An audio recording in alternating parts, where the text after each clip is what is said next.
Sejam bem-vindos à nossa primeira aula e como vocês viram aí na entrada, o nosso tema dessa aula será como aprendemos. Então, o objetivo dessa aula é demonstrar alguns elementos da própria natureza humana na sua relação com o aprendizado e com o conhecimento. Nós passaremos por elementos filosóficos, psicológicos e alguns elementos das ciências cognitivas, ok? Então vamos aqui para nosso formato de aula, que será esse, ok? Eu sempre aqui na lateral do vídeo e o slide apresentado para vocês, sabendo que vocês têm acesso aí a todos os slides ao final da aula, aí vocês têm acesso a todos os slides de cada uma delas, tá? Então a nossa aula tem a grande questão, é o nosso problema principal da aula de agora, que é como nós aprendemos e como saber como aprendemos vai facilitar o nosso aprendizado. Quer dizer,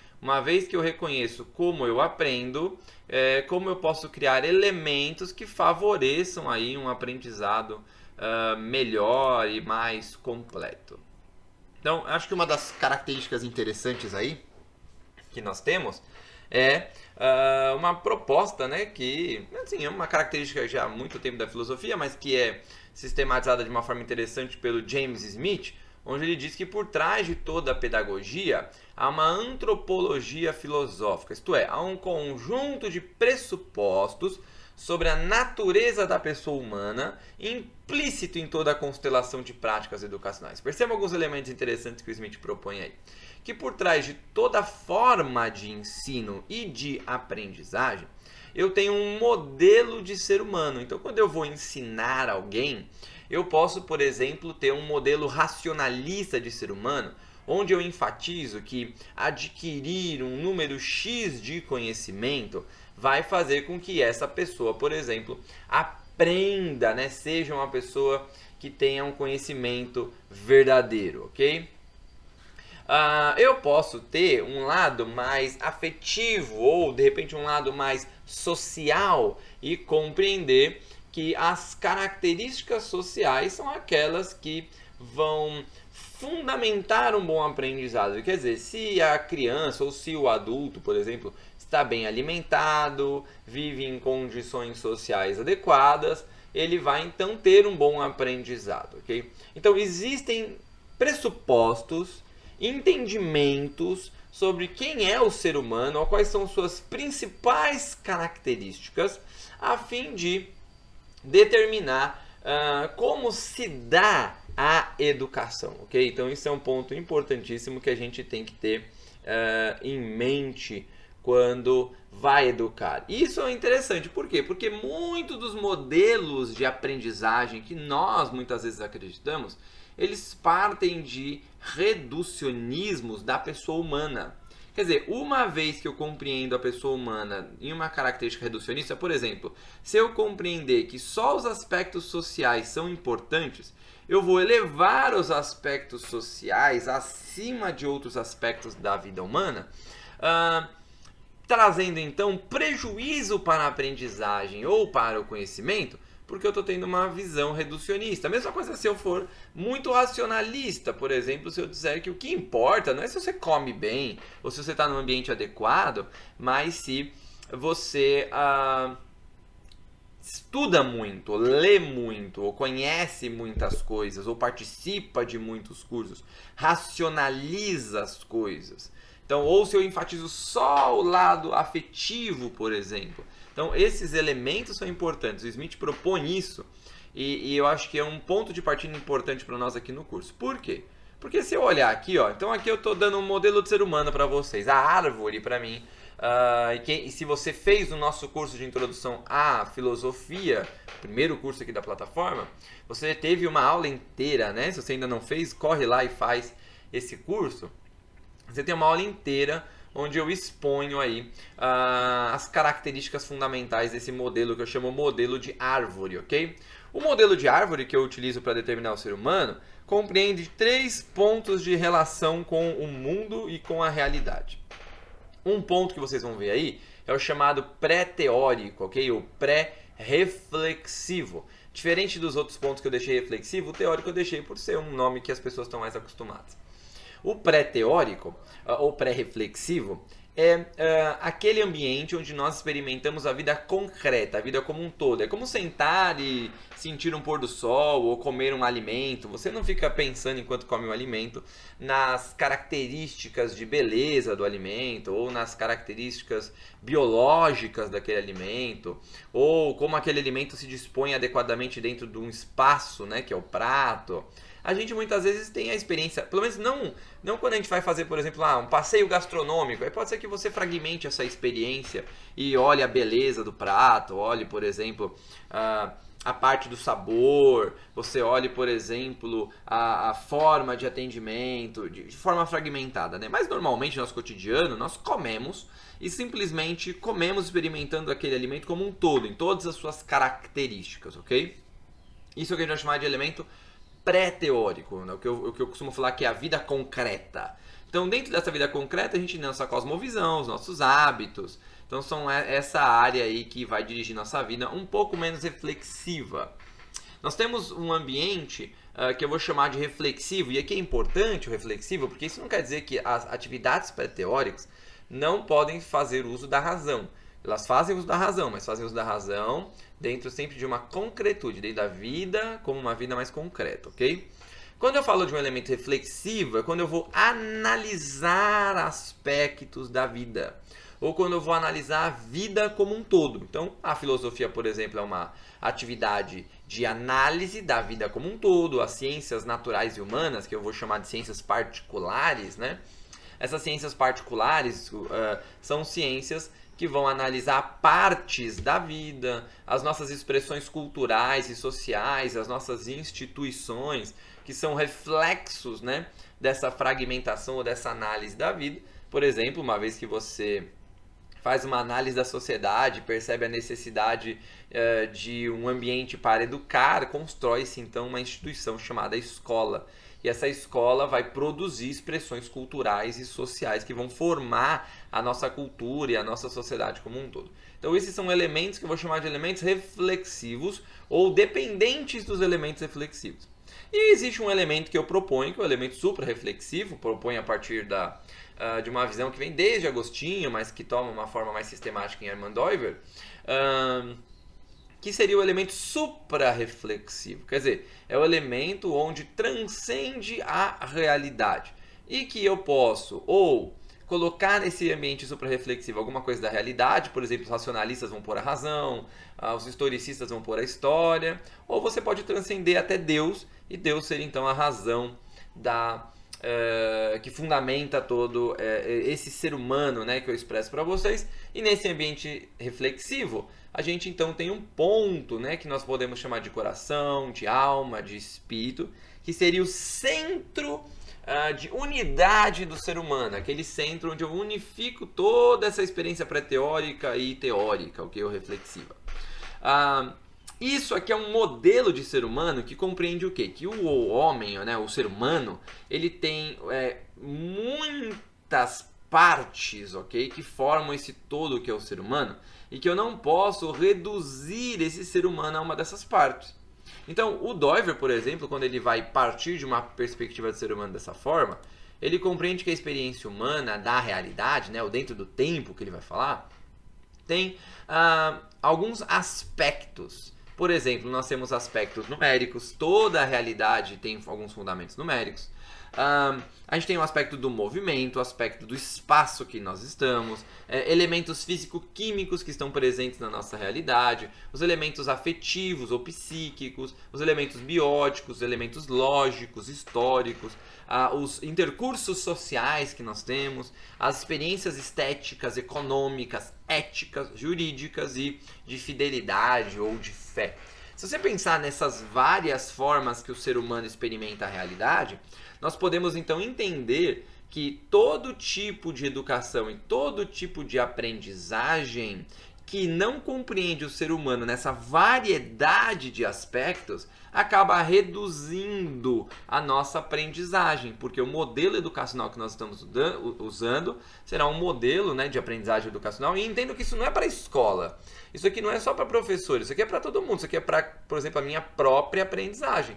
Se eu, por exemplo, não coloco dentro do meu ambiente de estudo esses elementos, por exemplo, de ter um espaço adequado, de ter, por exemplo, um ambiente calmo, de ter, por exemplo, características de ter dinheiro para comprar um livro ou para, de repente, ir até uma biblioteca. Se eu não conheço o mínimo de gramática ou da língua que eu estou, ou da língua que eu me proponho a ler o texto. Muitas vezes dentro do aspecto de desenvolvimento histórico, por exemplo, eu não tenho nenhum histórico de leitura, mas eu quero iniciar uma vida de leitura a partir de agora. Se eu quiser, por exemplo, ir ler 3 horas direto, eu não vou conseguir, né? Ou vou ler 3 horas direto num dia e nunca mais vou tocar no livro. Então, que eu preciso lá dos seus 10 minutos por dia, depois 15, depois 20, quer dizer, construir, formar uma história de aprendizagem. Então, esses vários elementos que compõem quem nós somos também compõem a forma como nós aprendemos. E esse é um dos grandes erros que a gente tem no aprendizagem. É o camarada que não observa essa variedade de características que envolvem a aprendizagem. Muitas pessoas acham que estudar é ter um livro na sua frente, sentar numa mesa e anotar num caderno. E esquece de uma variedade de outras coisas que são necessárias para que esse estudo se dê de forma adequada, ok? Então, aqui é um ponto de partida interessante para a gente, tá bom? Por quê? Porque dentre os elementos que nós temos da vida humana, me parece, né, e eu sigo em parte aí a tese do James Smith, vocês vão ver isso, me parece que é muito forte o aspecto afetivo da vida de estudos, porque algumas características que envolvem o estudo são características psicológicas. E também essas características psicológicas, elas têm muito a ver com como nós vivemos diariamente no nosso cotidiano, quer dizer, como se formam hábitos. Então percebam que os hábitos, vou voltar aqui uns 2 slides, os hábitos, eles estão aí dentro do nível pré-teórico. Eu pus 2 níveis de hábito, vocês perceberem aí. Um nível de hábito mais próximo aí da nossa cosmovisão e um nível de hábito mais abaixo, mais próximo do centro religioso, porque eu indico que existem hábitos que são mais fáceis de construir e de perder. Existem hábitos que são tão intrincados dentro de nós que eles são muito difíceis de serem superados, ok? Então, quando eu tenho essa característica, a gente pode dizer que é aquilo que o James Smith vai chamar de homo litúrgico. Mas esse homo litúrgico, né, o homo religiosus mais um homo religioso, né, o homem religioso mais um homem religioso mais próximo do homem litúrgico, olha por quê. Ele vai falar que nós não somos seres humanos, não somos animais religiosos, porque sejamos, sobretudo, animais que creem em alguma coisa, mas porque somos animais litúrgicos. Olha o que é um animal litúrgico para ele. Olha o finalzinho da frase. Criaturas encarnadas, praticantes, cujo amor e desejo está voltado para algo supremo. Olha que curioso. Parece, e lógico, eu não vou poder expressar tudo o que ele está falando aqui, que são muitos elementos importantes, né? Mas o James Smith aponta para um caminho de que nós somos criaturas que estão encarnadas, né? Estamos dentro de uma carne, e que essa criatura encarnada, ela é praticante de algo, e a prática é uma prática cotidiana, algo que se constrói a partir de hábitos. O que ele vai apontar é que nossos hábitos são formados por um desejo ou um amor num nível muito profundo, que nós poderíamos dizer até que faz parte do nosso centro religioso, e que esse centro religioso é voltado para algo que é supremo para nós. Quer dizer, eu de repente posso colocar Deus como fundamento de todo aprendizado, ou a razão como fundamento de todo aprendizado. Então esse meu amor e desejo é apontado para algo supremo. Por exemplo, a gente percebe hoje, 2022, né? A gente percebe características econômicas muito fortes, né, aplicadas, como esse algo supremo, né? Por exemplo, alguém que estuda para ganhar dinheiro, ou a questão do status social de quem lê muito, né? Então, algumas características dentro do campo do estudo são voltadas para esse aspecto mais econômico, o aspecto de intercurso social, que parece que isso é um algo supremo a mais que nós temos, né? Então, um ponto importante do Smith é o seguinte, né, nessa jogada-chave do homo litúrgicos para nós, o ponto que eu quero enfatizar é que nós somos praticantes do estudo. nós somos praticantes da vida de aprendizado. Logo, um estudo e um aprendizado envolve formar certos hábitos litúrgicos, como a liturgia de uma igreja mesmo, né? Ou a liturgia de uma religião. Que se você participa de algum tipo de expressão religiosa, você vai perceber que existem elementos que você está acostumado, que uma vez que são modificados, eles apresentam estranhamento. Por exemplo, eu sou cristão protestante. E é parte da cultura cristã protestante um certo tipo de culto, onde você tem ali uma abertura, uma leitura de um texto bíblico, de um salmo, um momento de oração, um momento de música, um momento de exposição do texto bíblico, um fechamento de música e alguns outros elementos dependendo da tradição cristã. Essa é uma estrutura. Agora, de repente, se eu chego na igreja assim e tá tendo um teatro de começa o culto com um teatro, por exemplo, vai gerar um estranhamento, e o estranhamento eu não digo se é positivo ou negativo, só um estranhamento, porque aquilo foge da natureza litúrgica que nós estamos acostumados. Então, o estudo é da mesma forma, eu preciso construir uma natureza litúrgica do estudo para que eu possa ter um ambiente e minha prática de estudo seja uma prática adequada e que facilite, então, eu estudar e aprender de uma forma melhor. Isso é importantíssimo para nós. E aí, olha que curioso, né? Usando o mesmo texto, deixei o texto do Smith aí para nós, aí, que tá nesse livro Desejando o Reino, né? Uma trilogia chamada Liturgias Seculares, junto com um texto do Julius Payot, onde ele vai falar ali sobre a psicologia da afetividade, né? Essa psicologia da vontade. E é curioso que olha como ele coloca o aprendizado, porque o objetivo do Payot nesse livro é apresentar uma formulação de uma educação, né, de uma forma de aprendizado, guiado pela vontade, né, guiado por essa psicologia mais afetiva, né? E olha o que o Payot vai falar que é interessante, ele vai dizer que a vontade é uma potência sentimental e qualquer ideia, qualquer crença que eu tenho, para agir sobre ela deve colorir-se de paixão. Quer dizer, estudar não é um ato racional puro de dizer vou ler um livro e entendê-lo. Dizer isso não muda nada. Eu preciso colorir de paixão, eu preciso criar um ambiente litúrgico, práticas litúrgicas que vão me direcionar a, então, conseguir pôr em prática aquela ideia ou aquela crença que eu adquiri ou determinei. Por exemplo, quando eu adquiro a crença que é importante ler e estudar, eu busco então uma ideia de que eu preciso ler e estudar, mas eu preciso criar um ambiente que me proporcione ler e estudar, eu preciso criar hábitos que me proporcionem ler e estudar, porque só ter a consciência da crença e só ter a ideia de fazer aquilo não vão fazer com que eu sente e estude de forma adequada. Tá? Pode ser que você pegue um livro muito empolgado no primeiro dia, leia um livro inteiro num dia e passe 3 meses sem ler mais nada. Isso não é estudo, isso não é uma prática adequada. Na verdade, isso aí é uma ilusão que nós temos referente a isso, ok? Então isso é importante ter em mente. Bom, então entendendo esse primeiro ponto, né, que eu trouxe para vocês, a gente pode dar um passo aqui adiante e ver os tipos de preguiçosos, porque a gente vai perceber, segundo o Payot, que os preguiçosos podem representar, ou esses dois tipos, né, muito bem essa característica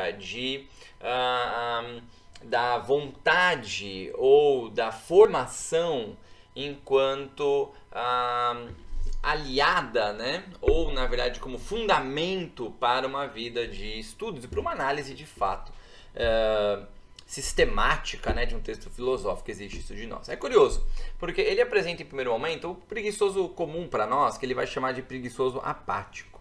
Então ele vai falar que esse é um tipo de preguiçoso facilmente identificado, porque nós olhamos e percebemos que ele está no estado de apatia. É o tipo de pessoa que não quer exercer o mínimo esforço. E curiosamente a gente vive num tempo que muitas pessoas afirmam isso com certa alegria, né? Ou certo prazer no fato de ser um preguiçoso que não quer fazer nada. E isso não vai combinar, lógico, com um texto filosófico e exige um esforço absurdo para que nós possamos entender, né? É um gasto de energia muito grande para a gente poder entender. O Paiô vai falar que esse é fácil de perceber, por quê? Porque ele é tomado de uma moleza tanto intelectual como física. E é o que a gente vai entender aí como uma pessoa preguiçosa, é o comum, ok? Mas eu quero chamar nossa atenção para o preguiçoso, o outro tipo, que é o preguiçoso disperso. Porque esse outro tipo pode aparentar para nós ser um modelo de alguém que estuda. E aí é o problema. Olha o que o Paiô vai dizer agora. O segundo tipo é mais dificilmente identificável, porque ele é considerado por seus colegas como dedicado. Ele permanece o tempo todo ativo. O problema do segundo personagem está em que trabalha com diversas coisas, mas não se aprofunda em nada. Então, aqui é um primeiro problema que a gente pode encarar em relação à nossa formação, ok? Quando nós buscamos uma formação de vida e incluímos aí como algo necessário o conhecimento mais profundo das coisas ou da essência das coisas, que é aquilo que a filosofia se propõe a ser, a gente então tem que tomar muito cuidado de não ser aquela pessoa que lê 1 milhão de coisas e não conhece nada de forma profunda. O texto filosófico exige da gente muitas vezes abrir mão de fazer muitas coisas para a gente poder se concentrar e aprofundar em uma única coisa. Isso é muito importante, ok? A gente tem que ter muito isso em mente. Por que a gente tem que ter isso aí muito em mente? Porque muitas vezes, por ver muitas coisas ou ler muitas coisas, por exemplo, nunca ler vários livros e nunca terminar nenhum, ou nunca parar para fazer uma análise sistemática de um texto, achar isso que é muito difícil. Essas coisas, elas são características desse tipo de preguiçoso, que é o preguiçoso disperso. Olha o que ele vai falar, que é um tipo de pessoa que é como uma mosca. Olha o finalzinho do texto aí do Paiô. É como uma mosca que vai de um alimento no outro e não come nada, né? Sem comer nenhum alimento. Quer dizer, a gente vai experimentando diversas coisas e a gente não consegue se aprofundar. O trabalho de estudo e o trabalho de estudo filosófico, que é o nosso alvo aqui, na verdade exige que nós não sejamos esse preguiçoso disperso. Ele exige de nós que nós nos aprofundemos nas coisas. Então acho que esse pode ser um alerta para a gente em questão de formação. Tomar um cuidado de que nesse processo de formação dos desejos, esse processo, né, que eu falei do ser litúrgico, ele não aparente ser algo profundo, mas na vida real, né, no fato, não seja. Aparenta porque a gente faz milhares de coisas, mas nunca se aprofunda em nada. Então esse é um caminho interessante. E exige então de nós aqui um certo domínio de si próprio, que seria aquela máxima desde sempre da filosofia, que é o conhece-te a ti mesmo, ok? Aquilo que tem como um oráculo do templo de Delfos, aquilo que muitas vezes colocaram de certa forma na boca de Sócrates. Então, o fato de conhecer a si mesmo e o fato de reconhecer essas características que eu apontei até agora vão direcionar a gente a uma compreensão de como vencer o problema da preguiça, ok? Desse tipo de preguiça, essa preguiça da dispersão aí, né?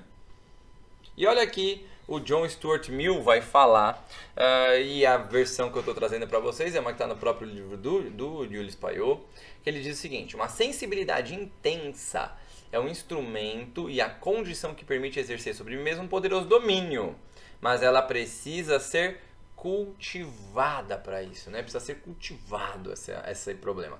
Então, uma vez que nós falamos de um homo litúrgico, uma vez que nós falamos de uma formação de um tipo de ser humano para estudar, para se aprofundar no texto filosófico, a gente precisa entender que esse é um processo de cultivar. E muitas vezes é um processo similar a plantar uma árvore. Eu gosto de usar o exemplo, porque é algo que eu tenho aqui na minha casa e o meu sogro cuida muito disso, gosta, né, disso. E é um exemplo muito legal, que é o da pitaia, porque A pitaia é um tipo de planta, né, um cacto, que dá lá a fruta pitaia e dá uma flor super bonita. Ah, mas é um tipo de planta que você planta e ela leva aí uns 4 anos mais ou menos para dar a primeira flor. Pode levar aí uns 5 anos para dar o primeiro fruto. Quer dizer, é um tipo de trabalho que você precisa ter durante 4 anos, por exemplo, de estar cuidando ali para dar a primeira flor e depois continuar cuidando para dar o primeiro fruto e depois cuidar para dar outros frutos. Quer dizer, é um processo lento até que você veja certo resultado, porque ele é um cacto. Você olha para ele e vê um cacto, é um cacto grande, mas é um cacto. Uma vez que você então vê a flor e você vê o fruto, aí você olha e fala, pô, não, valeu a pena. Ok, é uma fruta bonita, são vários tipos de frutas bonitas, bem coloridas e tal. A flor é lindíssima. Então, isso é semelhante a esse processo de formar alguém que é um aprendiz, alguém que busca compreender o texto filosófico de forma profunda. Isso pode ser aplicado a qualquer tipo de conhecimento, na verdade, ok? Olha o que ele vai continuar falando. Quando essa pessoa recebeu essa preparação, não a forma apenas o herói do primeiro movimento, quer dizer, o herói daquele que, eu tive a ideia, eu quero estudar, eu quero buscar, eu quero fazer isso. Não o herói desse primeiro movimento, ok? Mas o herói da vontade que é dona de si mesmo. Quer dizer, eu conheci a mim mesmo e eu então apliquei um estado formativo e essa formação é dada através vai me dar, na verdade, através desse cultivo, a vida de um estudante, vai me auxiliar, lógico, a compreender textos filosóficos mais profundamente, uma vez que a compreensão do texto filosófico é algo que quanto mais você faz, melhor você fica, como quase tudo na vida, a menos que você seja um gênio e consiga compreender textos dificílimos, por exemplo, a Crítica da Razão Pura, por exemplo, o Teeteto de Platão. Textos são difíceis e numa primeira leitura, né? Então nós temos um gênio diante de nós. As pessoas comuns, que é a 99,9% das pessoas, essas pessoas, elas precisam de cultivar esse esforço ao longo da vida para conseguir compreender o texto filosófico. Então isso é importante ter em mente para a gente também não achar que vai terminar esse curso lendo a Crítica da Razão Pura de Kant e entendendo tudo, lendo Fenomenologia dos Espíritos de Hegel e achando que vai entender tudo. Não vai. Ok? Muitas vezes tem textos que eu estudo há anos e eu ainda não entendi o texto, ok? Então a gente precisa ter isso em mente, ok? E aí ele fecha aqui o texto, só para a gente amarrar o texto aqui, ele continua dizendo, a história e a experiência provam que são os caracteres mais apaixonados que mostram a maior constância e o maior rigor em seu sentimento de dever, quando sua paixão foi dirigida nesse sentido. Quer dizer, o ato de cultivar a formação de alguém que busca estudar, que busca compreender, essa característica é importante. E isso é direcionar a paixão, o desejo, aquele desejo do Smith, para o lugar certo, ok? E isso leva tempo, isso exige um preparo, isso exige uma direção. Olha que curioso, porque as ciências cognitivas contemporâneas apontam nesse mesmo caminho. Apontam no caminho da relação entre razão e formação, ok? Olha que curioso, eu vou usar aqui o livrinho do Daniel Kahneman, Rápido e Devagar, prêmio Nobel, né, de uma área, né, chamada Economia Comportamental, que hoje é uma das 3 grandes áreas da ciência cognitiva, onde ele apresenta o que nós vamos chamar de os 2 sistemas da mente, do cérebro, ok? Os 2 sistemas cognitivos. O sistema 1, que é chamado de sistema rápido, e o sistema 2, que é chamado aí de sistema devagar, e é onde vem o nomezinho aí do livro dele, Rápido e Devagar. O que seriam esses 2 sistemas? O sistema 1 do nosso cérebro é aquele que a gente vai falar que é o pensamento rápido. É onde há a formação dos nossos automatismos. Ele é involuntário, é inconsciente. O que seria isso? É o tipo de conhecimento que nós armazenamos na nossa memória, é o tipo de conhecimento que se dá pelas ações do cotidiano, é o tipo de conhecimento que nós não necessitamos parar e fazer uma análise e desprender energia, porque ele é acessado de forma automática, ok? Então isso é o sistema 1. A maioria do nosso tempo, nós operamos no sistema 1. Nós vivemos através do sistema 1. Quando você come, o ato de pegar um garfo, colocar na comida e comer. Quando você dirige, o ato de passar uma marcha no carro ou na moto. Quando você, por exemplo, joga algum tipo de jogo que você está acostumado, você executa essas coisas de forma automática, sem uma necessidade de raciocínio mais lento, mais pausado, com maior gasto de energia. Diferente do que é o sistema 2. O sistema 2 é um pensamento mais devagar. O sistema 2 ele é aquele sistema que nós vamos recorrer para raciocinar, para analisar, para resolver um problema. É aquele que vai confirmar ou vai corrigir os procedimentos que o sistema 1 nos entrega automaticamente. Ele vai exigir tempo e ele vai exigir esforço. Um exemplo bem padrão aí que o próprio Daniel Kahneman usa. Quando você está dirigindo, você está usando o sistema 1. Okay? Então você está lá passando a primeira, a segunda, a terceira, acelerando, freando, pisando na embreagem, virando volante. Tudo isso é sistema 1. Você não para fazer análises disso.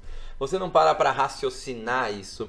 Você não para entender o que está acontecendo. Você simplesmente executa. Por isso, muitas vezes, nós vamos para nossa casa sem nem ter aí noção do caminho. A gente simplesmente saiu do trabalho, saiu de algum lugar que a gente conhece o caminho, chegou até em casa pensando em milhares de problemas e chegamos em casa e não percebemos o caminho. Nós não tivemos noção. A gente até acha que que chegou rápido em casa. Levou o mesmo tempo, mas você acha que chegou rápido, que você não percebeu. Sistema 1. Mas quando você vai estacionar um carro numa baliza, por exemplo, você exige o sistema 2. Porque ao balizar um carro, ao estacionar o carro numa baliza, você precisa medir certas características. Por exemplo, aonde eu vou parar meu carro, se cabe naquele espaço. Então você vai ter que fazer um certo cálculo matemático rápido ali, né? Se a hora que você está virando o volante, quanto você vai virar o volante para um lado, quanto você vai virar o volante para o outro, se não vai bater, se vai encaixar. Então você vai raciocinando, usando os vários retrovisores do carro. Então isso vai exigir da gente um esforço. Pode perceber que você dirige muito mais rápido do que você estaciona numa baliza de dois carros muito apertados, por exemplo, onde cabe ali certinho o seu carro ou sua moto, não sei. Um exemplo, ok? Que a gente tem que parar para raciocinar, tá? Sabe quando você está fazendo uma coisa no automático e alguma coisa te chama atenção e você então para pensar sobre aquilo? Isso é sair do sistema 1 e ir para o sistema 2. Mas na maioria do tempo, o sistema 1 ele entrega para o sistema 2 ideias prontas ou ações prontas, e o sistema 2 simplesmente absorve e confirma, tá? Então aqui é um trabalho que a gente tem, né? Tipo, se a gente pudesse dividir o trabalho do nosso sistema cognitivo, esse seria aí o caminho, ok? Olha que legal aí que vai apontar, né? O Daniel Kahneman vai dizer o seguinte: o sistema 1 funciona automaticamente, o sistema 2 está normalmente em um confortável modo de pouco esforço. O sistema 1 gera continuamente sugestões para o sistema 2, que eu estava falando agora para vocês, né? Impressões, intuição, intenção, sentimento, e eles são endossados pelo sistema 2. Impressões e intuições se tornam as nossas crenças. Lembra lá que crença aqui é no sentido psicológico da crença, não no sentido religioso. Crença enquanto acreditar em algo, ok? Impulsos que se tornam ações voluntárias. Quando tudo funciona suavemente, quer dizer, quando está tudo rodando normal, funcionando normal, o que acontece na maior parte do nosso tempo? O sistema 2 adota as sugestões do sistema 1 com pouco ou nenhuma modificação. Você geralmente acredita nas suas impressões, age segundo seus desejos, e normal, isso é o comum pra gente. A gente executa as coisas conforme a gente está acostumado, ok? É aquela brincadeira de falar, eu sei fazer, eu tô acostumado, tranquilo, vambora. Isso é o sistema 1 operando, sugestionando algo do sistema 2, e ele entendendo e transformando isso em ato, né, em ações. Mas olha que curioso, quando o sistema 1 tem dificuldade, ele recorre então ao sistema 2. E o 2 vai fornecer um processamento mais detalhado e específico das coisas, ok? Então o sistema 2 ele é mobilizado quando surge uma questão para a qual o sistema 1 não oferece resposta. Tenham isso sempre em mente. Você pode sentir uma sobrecarga de atenção consciente sempre que fica surpreso. Lembra que eu comentei quando você está naquele processo litúrgico, sei lá, num culto religioso, e de repente muda o processo de culto e aquilo gera um estranhamento? Uma vez que aquilo gera estranhamento em você, você se surpreende, você então busca lá no sistema 2 uma ação, né? Na verdade um raciocínio, uma análise daquela situação para tentar integrar aquilo ao que você está habituado, né? Aquela liturgia que você está acostumado. Então aí é chamado Sistema 2, porque encontra uma dificuldade. Opa, isso está fora de lugar. Calma aí, o que está acontecendo? Então aí exige um certo esforço, ok? Então o Sistema 2 é mobilizado, né? Quando surge uma questão para o qual o Sistema 1 não oferece uma resposta. Então, ele vai dizer, né? Isso, você pode sentir uma sobrecarga de atenção consciente toda vez que você fica surpreso, tem esse estranhamento. Sistema 2 também é atribuído o contínuo monitoramento do seu próprio comportamento. O controle que mantém você educado quando você está furioso e alerta quando está dirigindo à noite. Já ficou muito furioso e estava no meio de pessoas e você então segura aquela sua fúria, você guarda aquilo pra você, né? Você queria naquela hora explodir, jogar coisa nos outros, ficar bravo, mas você segura, você retém, ou você fica emocionado e você quer chorar, mas você retém aquela carga, ou você quer dar uma gargalhada, muito gargalhada, mas você controla porque o ambiente, você está na biblioteca, o ambiente não te permite fazer aquilo. Tudo isso é operacionalizado pelo sistema número 2. E por que eu estou apresentando os dois sistemas para vocês? Para a gente poder entender como isso se relaciona com o que eu venho falando até agora nesta aula, ok? Olha aqui que ponto importante. A leitura e os estudos, eles vão exigir uma atividade combinada do sistema 1, esse sistema automático, com o 2. Tem gente que acredita que para fazer estudos e para aprender algo, você precisa fazer sempre uma parada mais analítica, retida, exigir esse esforço, mas na verdade tem que ter uma complementação entre as ações automáticas, entre os automatismos do seu sistema cognitivo e do seu próprio corpo como um todo, e também essa parada racional, essa parada de análise, esse gasto de energia. Precisa ter combinado isso. Então, nesse ponto, a formação de hábitos que vão fazer parte do sistema 1. Então, hábitos são as formações do cotidiano que vão ser transformadas em automatismos no seu dia a dia, vão ser combinadas ao nível de alta concentração que o sistema 2 exige para então realizar uma atividade de empreendimento intelectual. Eu preciso combinar os dois sistemas. Só um sistema não vai me dar respostas, não vai me fornecer. Quer dizer, só ter hábito de ler não vai fazer com que eu me aprofunde no texto filosófico, porque exige um nível de concentração muito grande, no qual o sistema 1 não vai me fornecer. E o sistema 2 precisa de uma formação de hábitos, por exemplo, que eu tenha o hábito de ler todos os dias, de estudar todos os dias, para que ele possa, então, ativar um índice de concentração naquele texto. Quer dizer, se eu nunca leio, como eu vou ler altamente concentrado um livro? Meu corpo não está acostumado com isso. Então, o sistema 2 falha porque aquelas impressões que o sistema 1 vai dar para ele vão ser contrárias a essa crença ou essa vontade, diria mais, não uma vontade que vem do próprio corpo, mas essa ideia que você tem de que você quer ler. Okay? Quer dizer, eu quero ler, vou ler Kant agora, vou me debruçar sobre Kant. E você então vai ler 3 horas Kant e nunca leu nem 10 minutos, né? Nada na vida. Então não vai. Você não vai conseguir, porque o sistema 1 não vai ajudar o sistema 2 nesse campo. Então você precisa dos dois sistemas operacionalizando. Agora entende quando eu falo que não é só ter a ideia, não é só ter a razão, você precisa também ter certos impulsos que são formados dentro do corpo, muito mais ligados à nossa vontade, nossas características mais afetivas, ok? Percebam como isso se relaciona totalmente com o que eu falei anteriormente. E olha aí o que o próprio professor Kahneman vai falar, né? Uma característica das atividades que exigem esforço é que elas interferem umas com as outras, motivo pelo qual é difícil ou impossível conduzir várias atividades dela ao mesmo tempo. Então aqui, preste atenção nisso que ele está falando.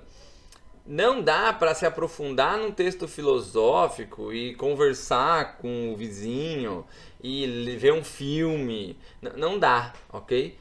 Alta concentração exige da gente uma diminuição, até a anulação de outras atividades para que o foco esteja naquela tarefa específica. Você fica, como ele diz, cego a outras coisas, né, que estão ao seu redor. Aí ele continua no segundo textinho.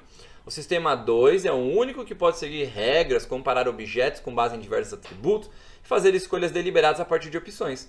O automático sistema 1 não dispõe dessas capacidades. Olha que curioso. Então, quer dizer, a análise sistemática que é exigida de nós na leitura de um texto filosófico, que é o quê? É analisar o problema, é analisar a resposta, analisar os argumentos, verificar possíveis objeções aos argumentos, trazer, e tudo isso que eu estou falando para vocês aqui, nós teremos aulas onde nós vamos falar detidamente de cada uma dessas características, lógico, né? Mas cada ponto desse se amarra, né? E necessita da ação do sistema 2, quer dizer, de um alto nível de concentração para que você possa, então, diferenciar os tipos de argumentos. Vamos ver uma aula que eu vou destrinchar um argumento rapidamente. Um slide eu destrinchei um único argumento, vocês vão perceber como é complexo esse destrinchamento, ok? Então, a gente precisa ter isso em mente, ok? E... que azar. Desculpa. Então, à medida em que você se especializa numa tarefa, a demanda de energia muda. Então, olha que legal que vai acontecer aqui. Quando você está fazendo aquilo continuamente, eu gasto menos energia. Logo, eu consigo ficar mais tempo naquilo. Ou entendo mais rápido.